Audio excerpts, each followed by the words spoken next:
the man, the myth, the legend, Koray, has always been so good to take his take on the current state of search. So, Koray, what do you think should be the change in mindset for search optimization experts in 2026 and beyond? So one major difference that actually I see in the today's SEO and also for the future is it's not only about actually just like ranking your source directly. It is mostly about being assigned to the certain attributes.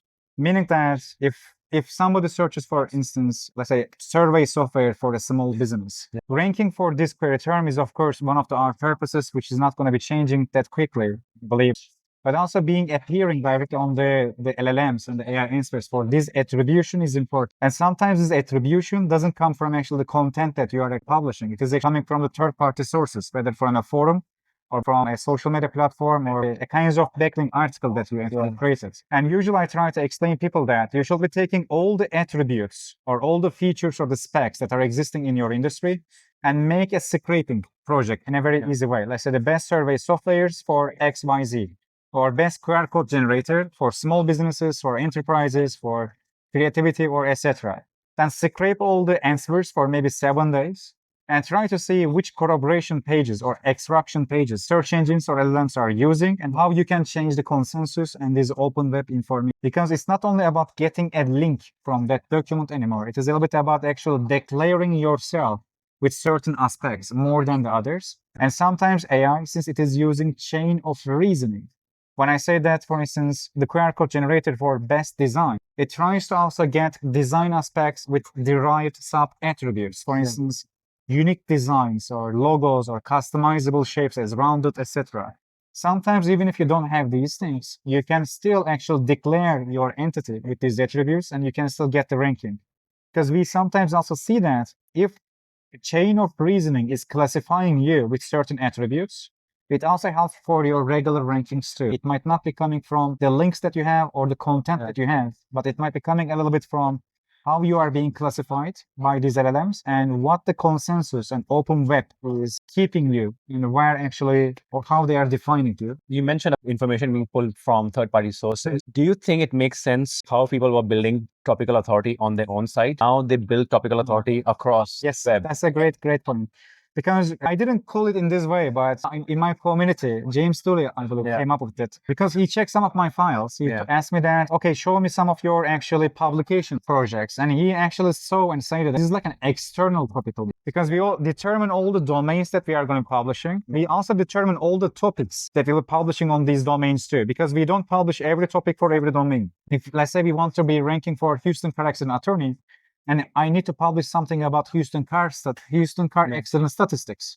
I need to find a news website that can rank for it. So actually it can rank for it and also it can cite me or it can mention me in a certain attribute, like maybe most successful, maybe biggest, or maybe most experienced. I can assign different attributes. So it is true that for publishing content in the third parties, we also create a kind of external topical map, and with certain velocity, anchors, annotational text, or certain mentions, we also keep publishing that too. So internally and externally, we keep going for it.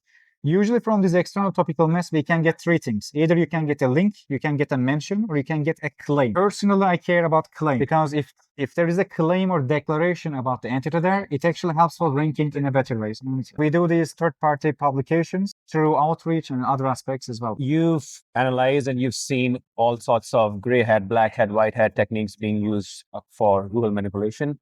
Have you come across any gray hat, black hat techniques people are using now for LLM ranking manipulation? For mainly LLMs, divided domains into the 3 classification. One of them is our main site, which is main domain. Second one, I call it extension domain. I can also give an example for that too. morethanpanel.com and streamingmafia.com. More Than Panel is for all the social media platforms. Streaming Mafia is only for Spotify. This way, when I open a smaller domain just for a specific topic, it penetrates that group of queries better. I can give another one. Transcriptor is for transcription. Audio-to-text.com is an extension domain, is exact match, and it penetrates that query well and it makes really good amount of money there, like between 10 and 20K a month. There is one more type of domain that I call, which is wasteful domain.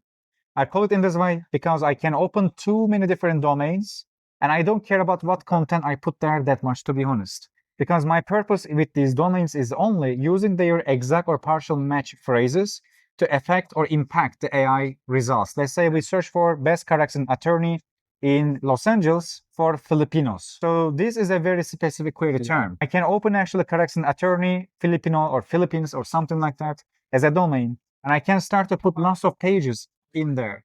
Usually the name of the domain or site name factor is relating that site and its content to the directly actually LLM results or AI results on Google to this subject. And by using the content that I am adding there, I'm able to manipulate or control the AI answers better too. These URLs or these domains, they can also be, let's say, aged news websites too, like 2018, 2009 origin news websites. They can be used in a really good way to manipulate LLMs as well by publishing lots of content in them too. I'm not sure whether people will be calling this black hat or not, but in my opinion, we aren't publishing these only for tricking them or manipulating them, so it's not that wide, I assume. So in simplified terms, do you think EMDs are useful for manipulating LLM? It is. That's feeding into LLMs? It is, because the moment that they find that source that has the same, let's say, the prompt query terms directly inside the domain name, they actually check their content and use it. Another one is also using dates in the URL, because since they have limited resources, they are trying to crawl the URLs that are latest. And if you're able to tell the date of the article in the URL, you can actually prioritize your content over others too. What's your take on this training data that various LLMs train the data for what's available across the web? Do you think they only pick data from high quality sites or high authority sites? Or do you think they also pick from Web 2.0 blogs or PBNs or smaller blogs? So when we look at the OpenAI patterns, we also see that they have an index. At least they want to have an index. Maybe they are using right now Microsoft Bing's index currently, which is not that big compared to Google, but it's a big index too. So if any type of LLM, if they have a kind of index, it means that actually they are crawling lots of different sources. But to be able to affect the consensus, even from the early researchers like corroboration of web answers, a research from Minji Wu is important research because featured snippets, when they are created based on this research. And there, for instance, they have a section for scoring the answers. How they score the answer is also coming out with the metrics of the domain. If domain is more important and more related, the answers from that domain is penetrating the consensus better. So it is of course certain that they are prioritizing the authority sites, but I can tell that it's not only about actually the specific section, that they are not using only that part. They are using actually many sources. We also see this from log files. They crawl these new sources too, and especially I believe they are taking domains from SSL certificate lists. If you are using, let's say, free SSL, etc., they take your domain from these lists because SSL providers, they are actually listing all the domains that they are providing SSL for, and they can get all the domains from there, and they can easily crawl that. Just maybe a small note there, LLMs don't have the same resources as Bing has, so they will be a bit more protective when it comes to crawling. I believe it is already proven many times that ChatGPT even was using Google Index, and they were not even checking the content of the page. They were just using the snippet exception and snippet title tag, etc. So their intention to check everything, but resources are a bit limited. Right. So the reason I asked, because you mentioned about building off-page topical authority, but if people want to publish so many articles across third-party sites, it can get very expensive for people. And I've seen a lot of people, now publish content on parasites, even like Medium, Ghost, or PBNs. Yeah. Do you think it can be an effective strategy? I believe it is, because for instance, in my Vilnius speech, I gave some websites as an example. They increased in the traffic, but the only difference that was we were linking and mentioning it on Reddit and Quora. It was ranking for regular Google results, for also being crawled more frequently, indexing more pages. Yeah. It was helping actually in every way in that area. So I believe it is a definitely useful strategy.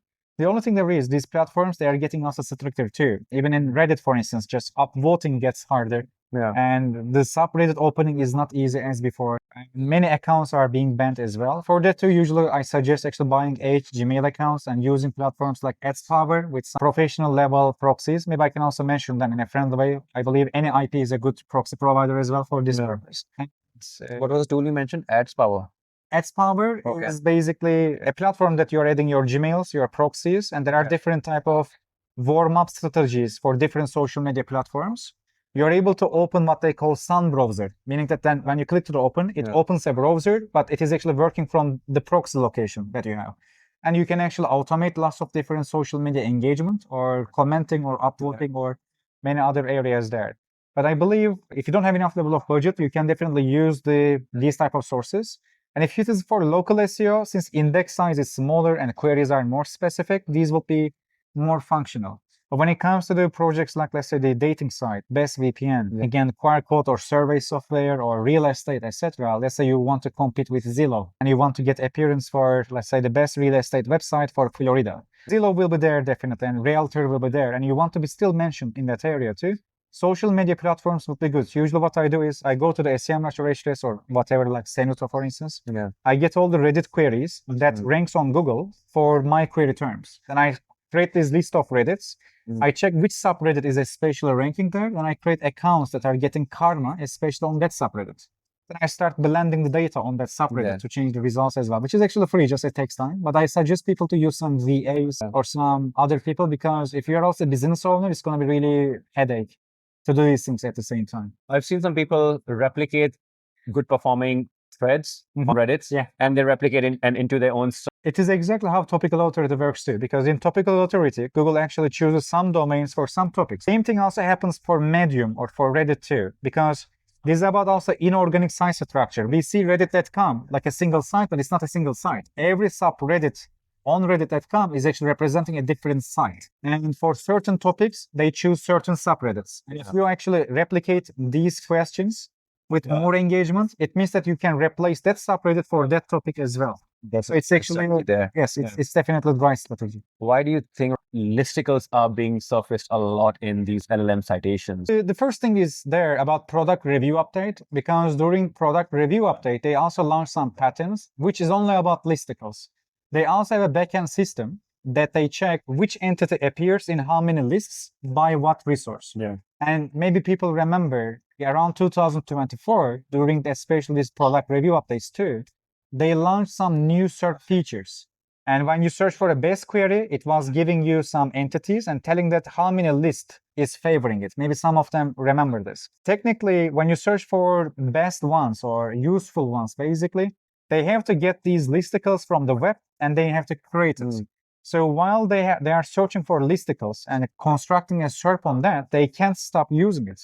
And they can't also blame people to create fake listicles. It's their fucking job to differentiate a bad listicle from the or good one, etc. Because you are an engineer there, and you have to understand which listicle is real, which one is actually just a made-up list in that area. So just use your algorithm and do it. And it has to work. And I believe there are ways of differentiating a good one from the bad one as well, especially with exact match domains and wasteful domains too. We are using that.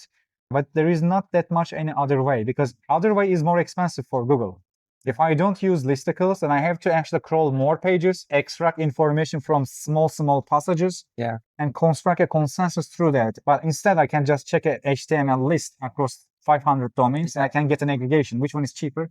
It's obvious. So they want to save money, basically. Right. What will be your top 3 suggestions to affect LLMs? The first one is actually definitely using extension and wasteful domains, as I explained here too. The second one will be definitely creating a network of social media profiles and also network of third-party sources that you actually own and control. Definitely, I'm suggesting having old, outdated news websites. I'm saying especially before the 2019 here, because if a news website is old, Google is not using a new crawling scheme for it. That's why they are getting better appearance in Google Discover or other areas too. So you can actually post some of your content in this news website. Other one is, there are of course many things with the semantics, but before you adjust your semantics in a proper way, your source, meaning that your domains and your profiles, they should be adjusted in the right way. Because even if you put the right content to the wrong source, it's not going to penetrate or affect. So adjusting the sources are actually more important than the individual content that you are using. Another one is, there is a case study in Holistic SEO, that digital old one. It's about entity identity management. It explains how an old dentist lady was being slandered by an ex-husband. And Google started to call the lady as ex-wife.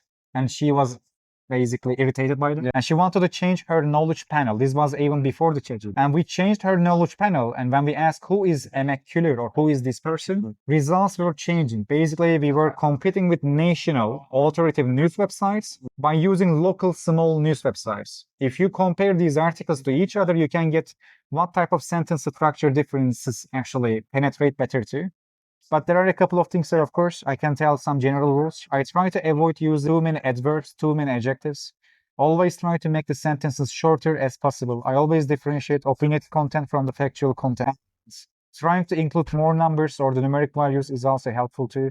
And try to validate what you said on a domain in the next one as well. You can also basically, I'm not talking about links here. It's not PBN basically, but if you say a declaration here, say a similar declaration by verifying the previous domain as well. So they can cite each other. They can also create a consensus based altogether. Sometimes we call it surround sound. Actually, you create a sound around that says the same thing in a harmonious way basically. These would, I believe, helpful overall, but LLMs, every LLM is different, but there is one research, I believe it will be helpful for them.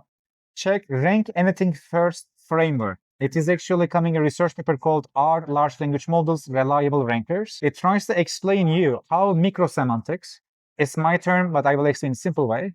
When you use a sentence like, this coffee machine has a steel coverage, let's say, it tries to understand what the next sentence should be to get higher relevance. What attribute is more important and what words or what vocabulary can come there. If you're able to choose always the right word in the sentences, you can collectively increase your relevance and penetrate better. Reading that paper is a very short practical paper. It will be definitely helpful, I believe. So when you said you were competing with bigger press authorities and you're using smaller press, were you increasing on the content, like with the kind of content that they publish, or were you also focusing on how much publication I need to increase on this press? True, that's a great question. I actually have two statistics there. One of them is query statistics, the other one is document statistics. If you want to change an entity's definition, either you need to change how people are searching or either documents how they are actually mentioning. Yeah. There is one more small trick there. If you publish too many pages about an entity, you can even change autocompletes too. People usually assume that autocompletes of Google are coming from the queries of people. On an extent, it is true, but it's also coming from the title text of ranking documents as well. If you publish too many pages with the title tag of let's say, X person net worth, you will see that actually net worth is also coming up to the autocompletes too.